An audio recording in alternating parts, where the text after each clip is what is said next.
कर रहे हैं उसी को लेकर एक बड़ी खबर भी आ रही है। इजरायल और ईरान के बीच जो विध्वंसक युद्ध चल रहा है, ईरान के विदेश मंत्री का बड़ा बयान सामने आ गया है और उन्होंने साफ कह दिया है कि अब कूटनीतिक विकल्प बचा ही नहीं है। तो ईरान के विदेश मंत्री का यह बड़ा बयान सामने आया। उन्होंने कहा कि अमेरिका के हमले के बाद बातचीत का रास्ता नहीं बचा है, परमाणु साइट पर हमले के लिए अमेरिका जिम्मेदार है और अब कूटनीतिक रास्ते की जो संभावनाएं हैं वो पूरी तरीके से खत्म हो गई हैं। तो ईरान के विदेश मंत्री ने स्पष्ट रूप से बयान दे दिया है कि जिस तरीके से दुनिया के अलग अलग देश ये अपील कर रहे हैं कि बातचीत के टेबल पर आना चाहिए, लेकिन जो हालात अमेरिका की तरफ से बनाए गए, अब कूटनीतिक विकल्प नहीं बचा है और अमेरिका के हमले के बाद बातचीत का रास्ता बंद हो चुका है। परमाणु साइट पर हमले के लिए अमेरिका जिम्मेदार है। तो ईरान के विदेश मंत्री ने अपना स्टैंड है जो क्लियर कर दिया। और इन सब के बीच कल रूस की राजधानी मॉस्को जाएंगे ईरान के विदेश मंत्री। उन्होंने कहा है कि रूस हमारा अच्छा दोस्त है, सलाह लेंगे कि रूस क्या कहता है। तो रूस का जिक्र किया है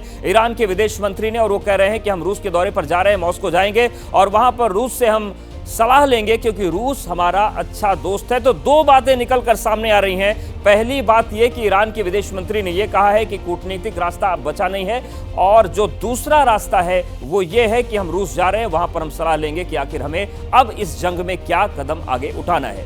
अब से कुछ देर पहले हमारे सहयोगी आशीष सिंह ने भारत में इजरायल के राजदूत से रूस, चीन सहित दुनिया के अलग अलग देशों के रुख को लेकर सवाल किया था। क्या इस बातचीत में उन्होंने कहा, सुनवाते हैं। Well, I don't know what will happen, but what I can say is that neither Russia nor China have been threatening the use of military force.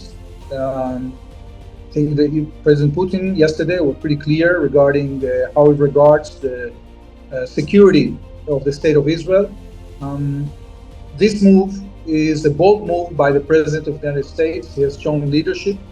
He has proven and show to the world that he has to be taken seriously, that no rogue regime like the radical Islamic regime of Iran can pursue a nuclear weapon without bearing the consequences. Well, it remains to be seen. I think that China, although it has been pretty supportive of Iran in different ways, it hasn't told us or anybody else regarding their intentions to get involved militarily.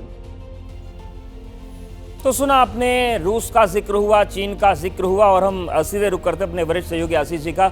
Ashish ji, जो ये बातचीत निकलकर सामने आई, वो कह रहे हैं कि चीन का रुख क्या है अभी हमें आधिकारिक रूप से पता नहीं है, लेकिन हम इस बात को लेकर स्पष्ट हैं कि अमेरिका की कार्रवाई अच्छी है। लेकिन जो ईरान के विदेश मंत्री ने कहा है कि कूटनीतिक संभावनाएं, बातचीत की संभावनाएं खत्म है और हम रूस जा रहे हैं, तो क्या इस पूरे युद्ध में अब रूस और चीन का रुख क्या होता है, इससे भी बहुत कुछ इस पर भी डिपेंड करेगा? देखिए, ईरान की कार्रवाई इस पर निर्भर ज़रूर करेगी क्योंकि ईरान बहुत ज़्यादा हेविली डिपेंड कर रहा है चाइना और रशिया पे, इसमें कोई दो राय नहीं है। चाइना और रशिया ने देश पहले ये पोजीशन ली भी थी और साफ तौर पर अमेरिका को कहा था कि मिलिटरीली वो इंटरवीन ना करे वरना इसके दुष्परिणाम होंगे। ऐसे में सिर्फ विदेश मंत्री रूस के दौरा करने की बात नहीं कर रहे हैं। अब से कुछ देर पहले खुद ईरान के राष्ट्रपति ने प्रधानमंत्री नरेंद्र मोदी को फ़ोन किया था और उन्होंने, ऐसा है संभव लगता है कि ये अब रीच आउट कर रहे हैं उन नेशंस को जिनसे ये उम्मीद रखेंगे कि कम से कम या तो चीन और रशिया जैसे देश इनकी मिलिट्री सपोर्ट करे या फिर कम से कम इंडिया जैसे देश कोई ऐसा पोजीशन ले जिससे अमेरिका और इजराइल पर प्रेशर आए। वो अच्छी तरह से जानते हैं कि भारत का इतना प्रभाव इजराइल पर है, भारत की बात अमेरिका भी कम से कम इतनी गंभीरता से सुनता है कि वो ज़रूर कोई ना कोई बीच का रास्ता निकालने में, अगर ये डी एस्केलेशन चाहते हैं तो बड़ी भूमिका निभा सकते हैं। और अगर ये मिलिट्री कोई जवाबी कार्रवाई अमेरिका के खिलाफ करना चाहते हैं तो चीन और रूस से मदद मिल जाए और कम से कम भारत इस तरह का पोजीशन ले कि ईरान की तरफ खड़ा हुआ दिखे। इसकी गुंजाइश मुझे लगता है फिलहाल कम है क्योंकि भारत ने चूज़ किया है। भारत ने जैसे 7 अक्टूबर 2023 को हमास ने हमला किया था इजराइल से, तब से भारत ने पोजीशन लिया है कि आतंकी हमला किया गया था। और अभी हमारे डिफेंस एक्सपर्ट जिस तरह से आपको बता रहे थे कि जिन प्रॉक्सीज का इस्तेमाल ईरान लगातार करता रहा है, अगर उनका इस्तेमाल आने वाले दिनों में या अगले चंद घंटों में दोबारा अमेरिकी फैसिलिटीज़ के अगेंस्ट किया जाता है तो इंडिया के लिए मुझे लगता है कि इससे डिस्टेंस बना करके रहना ही बेहतर होगा। चीन और रूस का रुख क्या होता है वो देखने वाली बात है। बिल्कुल, लेकिन इन सब की